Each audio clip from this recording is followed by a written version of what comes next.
Мына быйыл 70-ке чыгып атабыз. Мунун ичинде 50 жыл билим берүүдө, илимде иштеген көп тажрыйбам бар. Төрөлгөн жерим бул Аксы району, Жалал Абад областынын Кара Суу деген кыштагынан төрөлгөнмүн. Сары Шеректин жанында. Алгач Жалал Абадтагы Пушкин атындагы педагогикалык окуу жайын бүтүрүп, армияга барып, андан кайра келип, биздин азыркы Бишкектеги Кыргыз мамлекеттик университетине кирип, тарых факультетин аяктап, андан кийин бүтөрү менен эле Москвага МГУга жиберишкен. Аспирантурага ал жактан жактап келип, анан бул жерде иштедим Бишкекте. Анан Ошто 85-жылы тарых факультети ачылып калып, мурда жоюлуп кеткен бир убактарда. Оштун пединституты болчу анда. Анан ошого декан кылып жиберишти. Ошол жактан өнүп өсүп, кийин докторлук жактадым. Ал жерде проректор болдум, биринчи проректор болдум. Акырында келип ректор дагы болдук кичине. Анан 21 жыл ал жакта иштедим. Кийин кайра Бишкекте Кырсууда проректор болуп иштеп жүрдүк. Анан Жалал Абад университетинде ректор болдум. Кийин дипломатиялык академия деген бар, анда дагы проректор болдум. Арабай университетинде профессор болуп жүрдүк.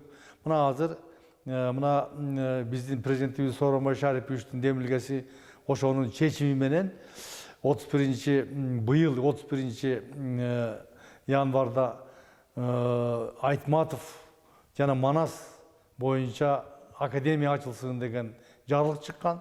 Ошонун негизинде 3-июнда премьер-министр токтом чыгарды, Абылгазиев.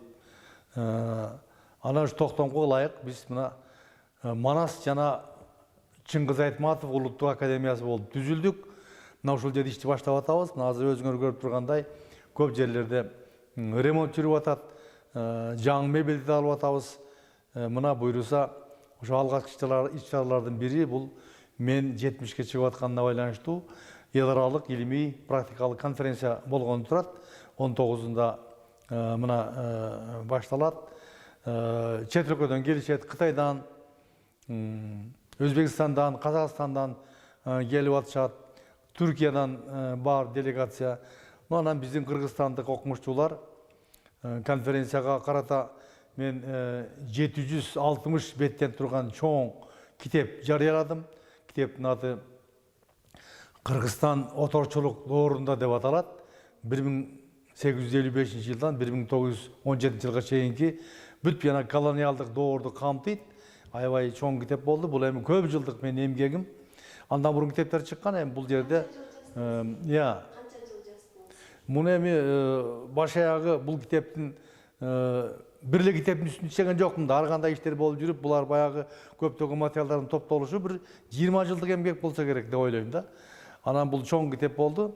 Анан мен аспиранттарым бар, 30-га жакын шакирттерим бар. Докторлук, кандидаттыкты жактап, анын ичинен 15-и илимдин даражасын алган, илимий даражасын. Айрымдары проректор болуп иштеп жүрүшөт, депутат болгондору бар. Анан ушул көптөгөн адамдарды окуттук. Мына буйруса ушул быйыл 70 жылдык мааракемде ошолордун бардыгы кичине эскерилип дегендей, ушул менин шакирттерим да келип жакшы өтөт деген ойдобуз. Анан бул конференцияны ар дайым бул бир жеке эле адам уюштурбайт да. Мен эми өзүм демилгечи катары, анан мен президенттин аппараты бар. Биздин Кыргыз Республикасынын президент аппараты бар. Анын алдында тарых жана маданий мурастарды сактоо, өнүктүрүү деген атайын комиссия бар. 23-тен турган комиссия. Ошонун мүчөсүмүн. Андан тышкары бизде ошол аппараттын алдында Кыргызстандын тарыхын жана мурастарын сактоо боюнча атайын мурас деген фонд бар. Ошол фонддо дагы биз президиумда мүчөбүз. Ошолордун колдоосу менен анан илимий академиядын тарых институту бар, Бегимал Жамбурчунов атындагы. Алардын колдоосу менен мына Ишеналы Арабаев атындагы Кыргыз мамлекеттик университети бар. Бул жерде иштеп жүргөнмүн көп. Булардын колдоосу менен анан биздин ушул мекеменин, жаңы мекеменин жетекчилигинин колдоосу менен ушул конференция болуп атат. Буюрса конференция өзүнүн максатына жетет деген ой бар. Канча уул кыздын атасыз? Иә. Канча уул кыздын атасыз? Мен 3 кыздын атасымын. 4 неберем бар. Ошо кыздардан уулум бар да өтүп кеткен. Анан жубайым педагог илимдеринин кандидаты, профессор. Ал дагы иштейт, кафедра башчы болуп. Анын китептери бар. Акматова Ашырайым Арзымбаевна деген. Ал өзбек мектептеринде кыргыз тилин окутуу боюнча 5-11 класска арналган окуу китеби, ошонун автору. Анда эмгектери көп. Ушундай семьядамбыз. Азыр эми активдүү иштеп атабыз. Көптөгөн иш-чараларга катышабыз. Чет өлкөгө, ар жактарга илимий сапарлар болуп, анан биздин демилге менен мына бул Өзбекстанда, Казакстанда, Жалалабадта, Ошто дагы бир топ конференциялар болду. Буюрса баары жакшы кетип атат. Кокон хандыгы деген бул мындай башка илимдин башка тармактарындай эле ошондой эле кыйынчылыгы бар. Бул жерде Кокон хандыгынын эң эле кыйын жери мунун саясий жагы. Мисалы үчүн биздин мурунку тарыхчылар Кокон хандыгы бул кыргыздардын мамлекети эмес. Бул кыргызга тиешеси жок, өзбектердин мамлекети деп жүрүшкөн. Андай эмес экен. Аны биз көптөгөн китептерди жаздык, изилдедик. Кыргыздар жана Кокон хандыгы деген китебим бар. Алымкул Лашкер башы деген китебим бар, Алымкул аталы жөнүндө.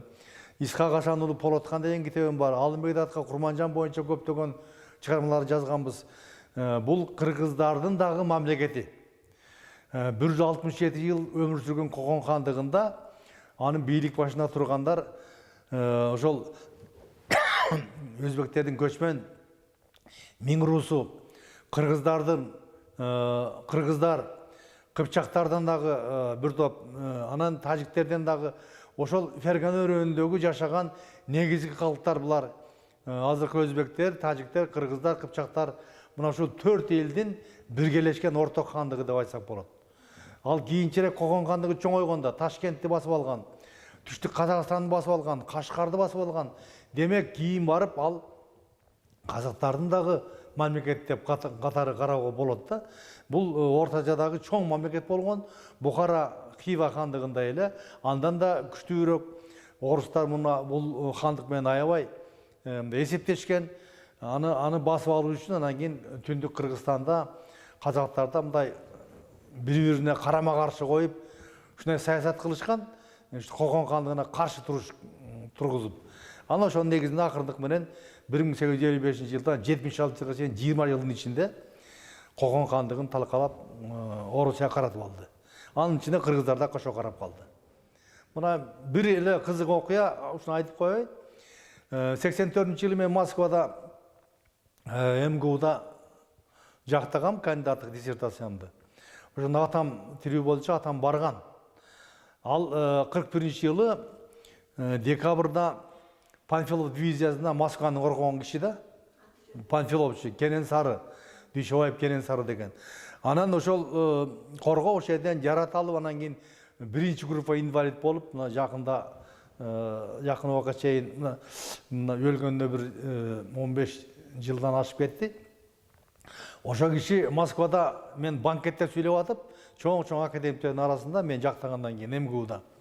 Минтип айтканда, биринчи сөз баштаганда, мен Москвага экинчи жолу келип атам дегенде, биринчи келгенде мен Москваны коргогом. Экинчи келгенде уулум мени Москвада өзүн өзү коргоп атат. Уулум өзүн өзү коргоп атат деп айтканы аябай эсимде калган. Ошондо ал тиги ошол жерде академиктер аябай кол чабышып, бул оригиналдуу сөз болду деп айтышкан эсимде да. Эми андай кызык окуялар көп эле болот. Алдыда пландар аябай көп. Анткени 70 жаш деген академик Мамакеевдин ою боюнча бул эр ортону деп аталат азыр. Мурда 50 жаш болчу, азыр 70 жаш эр ортону. Себеби айрыкча илимий адамдардын мындай балакатка жеткени 60-70-те болот да. Анан кийин көймөктөр жасайт. Мына буйруса кийин Кокон хандыгын тереңдеп бир чоң аябай бир фундаменталдуу эмгек жазыш керек болуп турат.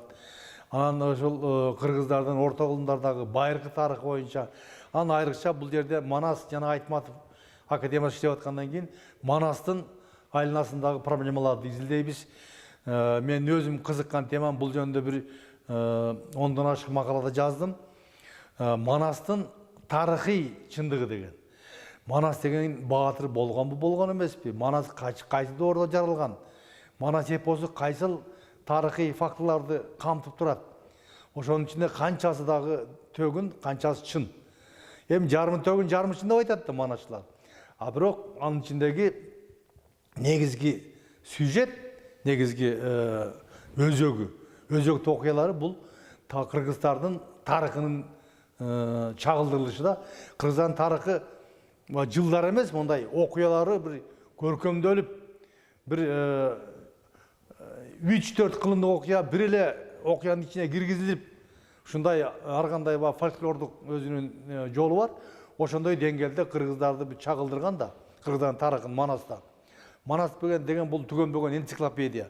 Демек ошол Манастын тарыхыйлыгын изилдөө менин максатым бар. Ушундай иштер жасайбыз. Буюрса алдыда дагы көптөгөн иштер бар.